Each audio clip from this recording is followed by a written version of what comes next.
Hello and welcome to the channel where we talk about all things card games and chill with friends. My name is Liam and today I want to talk about what could be restricted in preparation for the third set of Hololive OCG.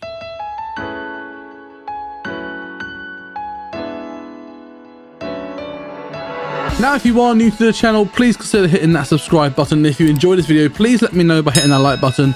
Check out my other socials, link in the description, and please feel free to join and become a member by hitting that join button down below.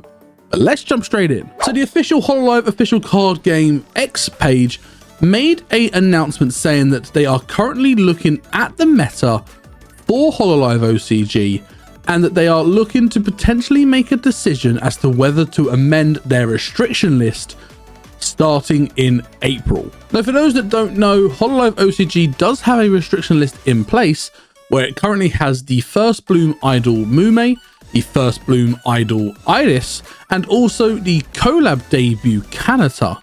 And these basically ensured that the meta was a bit more balanced to the point where actually Promise is hardly played anymore because it's lost its consistency engine. But Kanata, even with the restriction, is proving to still be a very popular deck with fantastic results. And in this video, I want to cover what I think the changes will be as a result of the WGP that happened in Japan, as well as some potential retrospective changes as a result of Set 3 Elite Spark coming out in March. So I think the first change I would look at doing is changing the Promise restriction list and unlocking Mume. Now, I don't think they will unlock her to the point where she comes back as a 4 of. I think Mume can come back as a 2 of, so maybe they introduce some form of semi-limited thing, or they introduce a choice restriction whereby you can either play the Mume first bloom or the Iris first bloom, and you can run up to 4 of those cards. I think the former makes more sense because still running 4 copies of Mume, especially as Promise gets more support down the line. We haven't seen any for Set 3. Obviously, we don't know for Set 4 and onwards, but there will be support for Promise at some point, let's be honest. So I think having Mume at 4 is too much of a risk. However, putting her back at 2, I think is fine. Keep Iris at 1. That card should be either reprinted or re-errated if they want to ever bring it back to full power. And I think the change that they would have to make is that on that first bloom, on the bloom effect, it should change it so that you can only use 1 of that bloom effect each turn.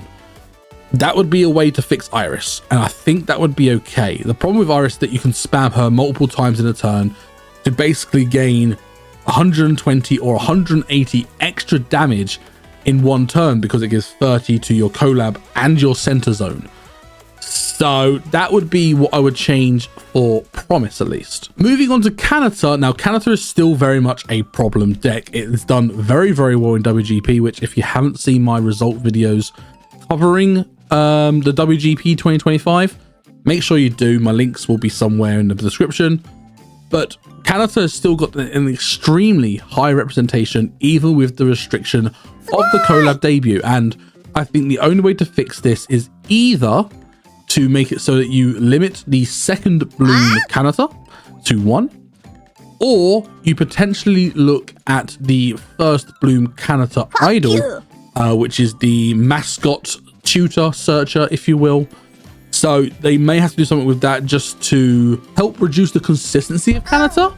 But in my opinion, the biggest thing is its damage output and the opportunity where Kanata can, in the right matchup, take 3, sometimes even 4 life in 1 turn. So yeah, the second Kanata is a problem. Another potential consideration is actually to do something with the Oshi itself. Maybe where you cannot play the Oshi Kanata and the second bloom Kanata in the same deck and using a choice restriction. It's a bit harsh to include a choice restriction that actually includes an Oshi. However, it's very much a problem. And not only that as well, my only concern is if they did that, people will just transition to running the Sora Oshi and still keeping the Kanata second at 4 copies. So I honestly think the best thing to do is to limit the second. Maybe limit to 1 is too much. Maybe a semi-limit to 2 would be more reasonable, and it basically forces counter players to run a secondary line within the deck, potentially Sora, potentially Luna with the 4th gen synergy, or go a totally different color and not go white, maybe go green. But yes, something needs to change with Kanata for sure. Another card that could be looked into, especially now that we have got our 6th color coming in set 3, the Rainier deck. So Rainier, Oli, Eofi was doing also quite well during WGP. And the second bloom is potentially a problem. Now the fact that you've got up to 6 different colored cheers available to use, the Rainier second bloom can now do up to 220 damage if you manage to get all 6 colors in your stage. And let's be honest, as we've seen with the Rainier build so far, with the 5 color build, it's not difficult to get multiple colors onto your stage with how the deck works, especially looking at Yofi and how that card works, being able to get cheers from your cheer deck onto your ID tags cards. So there's something to happen there potentially. Do I think it's going to happen? I don't think so. And if they were, maybe they'd have to put a limit of how many different colors you can run in a deck, or they have to semi-limit the Rainier to 2 copies just to make it that little less consistent. But honestly, with the stuff happening in set 3, 220 damage for a second bloom isn't the worst that we'll see. And I think the next restriction is probably going to be something that needs to happen because of, 1, how consistent it is, and secondly, how much damage it can output from basically turn 3. Now, if you've seen my gameplay videos, you'll know exactly what deck and what cards I'm talking about. Of course, we are looking at the Polka cards from set 1, namely the first Bloom Idol Polka and also the first Buzz Polka. Now, the first Bloom Idol Polka is actually ridiculous in the deck that runs it with fans. The fact it's on Bloom, search your deck for any fan card with no coin flip, which we do see on the Kanata Idol first Bloom for mascot. So, you know, the fact that there's no coin flip on that card is kind of ridiculous. And the fact that it searches for any fan is also kind of nuts. Obviously, we see in set 3 that there is the new first Bloom Miko, which on Bloom, search for a fan, but it has to specifically be the Miko P fan. So I don't think that the Miko is a problem. The Polka that lets you get any fan is a problem. It increases that consistency of that deck to an ungodly level. And the fact that you can easily get anywhere between 4 and 8 fans on your stage by turn 2, turn 3 if not, is ridiculous. And then when you combine that with the first Buzz Polka, where it does, yeah, sure, 50 base damage to start with, but when you've got 6, 7, 8 fans, and that Polka Circus is gaining an additional 20 damage for every fan on your stage, Buzz Polka can easily do anywhere up to 210, 230 damage by turn 3, turn 4, and it isn't that difficult to do.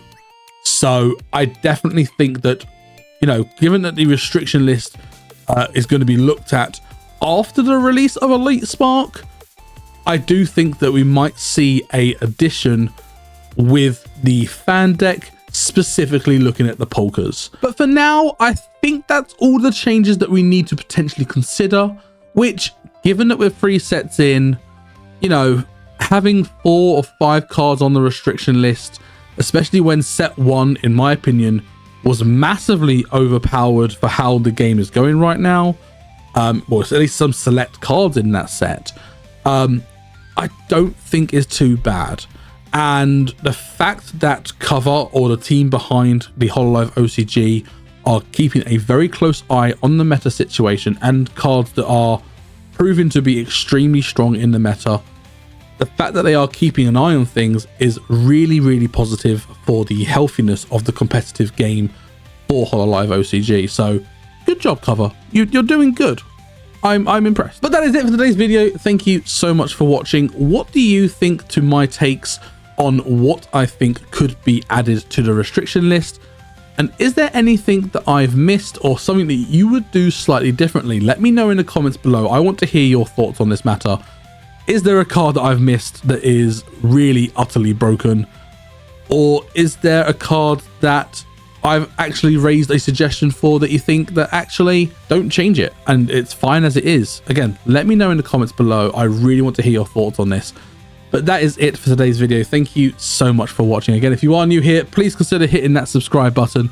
And if you enjoyed this video, please let me know by hitting that like button. Check out my other socials, links are in the description. And if you can, please consider joining from as little as £2 a month as a member by hitting that join button down below. But that is it for today's video. Thank you so much for watching, and I look forward to seeing you in the next one.